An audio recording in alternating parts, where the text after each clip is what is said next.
안녕하세요 여러분, 반갑습니다. 데이업 김하지맨 데이입니다. 오늘 우리 KT알파라는 종목 같이 한번 좀 살펴보겠습니다. 사실 가장 최근까지도 시장에서 관심을 받지 못하고 있는 그런 종목 중에 하나가 아닐까 이런 생각을 좀 하고 있어요.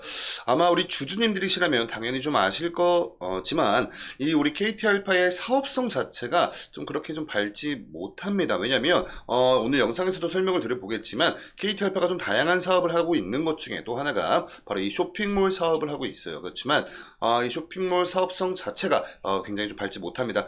대한민국만 하더라도 우리 대국민적으로 쿠팡 이런 플랫폼을 잘 이용을 하고 있고, 심지어 가장 최근까지는 중국에서 알리 또 테무 요런 엄청난 초저가 이런 플랫폼이 들어오면서 사실 우리 KT알파라는 기업 자체가 좀 슬곳을 좀 많이 잃어버린 건 사실인 것 같아요.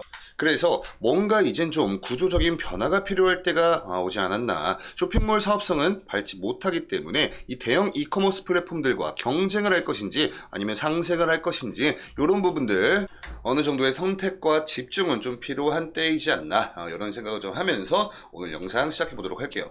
자, 우선 24년도 1분기 우리 KT알파의 분기보고서 같이 한번 좀 보겠습니다. 5월 16일자로 올라왔고요. 이렇게 보시면 우리 KT알파의 24년도 1분기 매출인데, 매출 중에서도 이 구분을 해놓은 겁니다. 티커머스, 모바일 상품권, 콘텐츠, 미디어 이렇게 있는데, 여기서 말하고 있는 이 티커머스가 여러분들 쇼핑몰입니다. 자, 이렇게 보시면 가장 많은 비율을 차지를 하고 있는 게 이 쇼핑몰 부문이다, 이렇게 좀 보시면 좋을 것 같고요. 그 다음이 모바일 상품권과 또 콘텐츠, 미디어 이런 순서대로 매출을 형성을 했어요. 그래서 이 단위가 100만원 단위이기 때문에 티커머스 부분에서 거의 696억 원가량의 매출을 발생시켜 줬습니다. 그리고 모바일 상품권은 244억 원, 콘텐츠 미디어 부분에서는 123억 원 정도 이렇게 기록을 해주면서 결국에 합계 매출액 같은 경우에 1064억 원 정도를 기록을 해 주었어요. 그래서 이렇게 놓고 보시면 22년 연간 매출과 23년 연간 매출과 24년도 1분기 1분기 매출을 우리가 놓고 비교를 해 볼 수가 있습니다. 우선 가장 먼저 이 합계 쪽을 먼저 보시면요, 여기 1분기이다 보니까 여기다 곱하기 4를 해버리면 어느 정도 얼추 이 연간 매출액의 규모를 우리가 좀 가늠을 해볼 수가 있겠죠. 그래서 곱하기 4를 해봤을 때 단순 산수로만 놓고 보셔도 23년도 연간 매출액과 22년도 연간 매출액에 못 미치는 그런 결과를 기록을 해 주었습니다.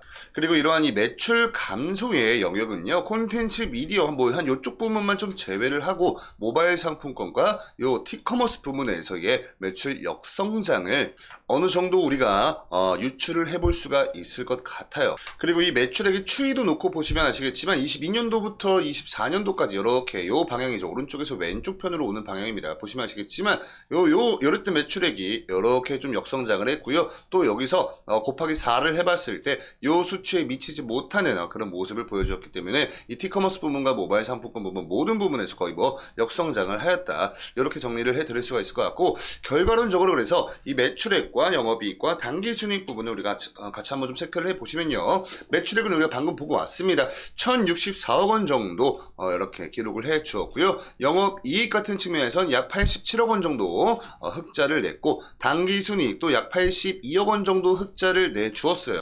자, 그래서 역대 최고 영업이익과 당기순이익이다, 이런 말도 많았는데 아마 우리 여러분들 이런 이슈를 보신 적이 있으실까 잘 모르겠습니다. 홈쇼핑 KT알파 최대 영업이익 뒤늦게 정정이라고 해가지고 지난해 매출 영업이익 기존 발표 대비 44억 원씩 감소했고, 재무제표 오류로 금융당국 제재를 받았는데 또다시 발생을 했고, 이렇게 박승표 대표님 위기감, 프로세스 시스템 전반 점검, 이렇게 해가지고 이런 이슈들이 좀 나오면서 이런 실적 자체에 많은 사람들이 좀 의구심을 가졌던 그런 좀 해프닝 아닌 해프닝이 있긴 있었습니다. 그래서 어찌 되었건 간에 이렇게 이제 확정치를 발표를 한 거니까 우리는 이 부분을 믿어야겠죠. 자, 이 분기 실적 총 5개 분기의 이 분기 실적 추이를 놓고 보셨을 때 매출액 같은 경우에는 역대 최고치가 아니지만 영업이익과 당기순이익은 가장 좋은 모습을 보여주었거든요. 자, 근데 방금 제가 이렇게 보여드렸던 요 이슈 있죠. 요게 좀 이렇게 많이 불거지면서 이런 부분들이 엄청나게 좋은 실적임에도 불구하고 이런 부분들이 우리 KT알파 주가에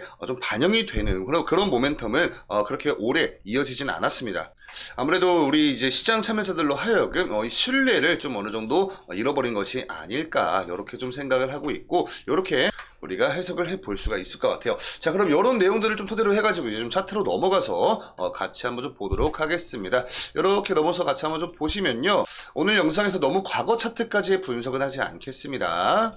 자, 우선 과거에 이렇게 이 박스권 횡보를 이어가지고 있다가 이 박스권 상단부를 돌파해주는 강한 거래량을 동반한 주가 상승이 나왔습니다. 이때 당시 이 삼성TV 플러스에 영화 콘텐츠를 뭐 제공을 할 것이다, 이런 보도 자료들이 나오면서 시장에 많은 관심들을 받았었는데, 뭐 결과론적으로 시장에서의 관심을 받아주는 정도는 성공을 했지만 지속이 되는 그런 재료는 아니었기 때문에 상승부 다 반납하는 주가 조정이 또 나왔고, 지금은 다시 요 박스권 이렇게 지금 요 레벨로 다시 위치를 해 있죠. 그리고 지금은 이 과거 박스권 하단 부근쯤에 위치를 해 있는 부분을 우리가 좀 볼 수가 있습니다.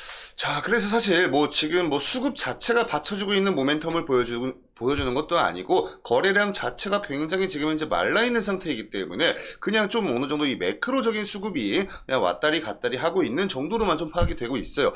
자, 근데 너무나 근데 한 가지 고무적인 사실은 뭐냐면, 그래도 여러분들 가장 최근에 이렇게 52주 신저가를 갱신을 하고 요 근처에서 어느 정도 좀 바닥 다지기가 끝난 듯 보입니다. 다시 굉장히 미약하지만서도 그래도 좀 저점을 높여주고 있는 미약한 주가 상승 추세를 이어가지고 있어요. 그래서 너무나 다행히도 이탈했던 이 파란 색깔 11선과 노란 색깔 21선 위로 올라와 주는 데 일단은 성공을 했습니다. 그리고 요 근처 11선과 21 근처에서 일단은 당장 지지를 받아주고 있는 이런 좀 단기적인 관점에서 11선과 21선 근처에서 지지를 받아주고 있는 모습 확인이 되고 있고요. 반대로 요 저항 구간 같은 경우에는 이렇게 딱 요 구간에서 저항에 밀리는 모습 보여주었는데, 요 구간이 여러분들 61선 근처이다, 61선 근처에서 좀 저항에 밀리고 있다, 이렇게 좀 체크를 하시면 좋을 것 같고요.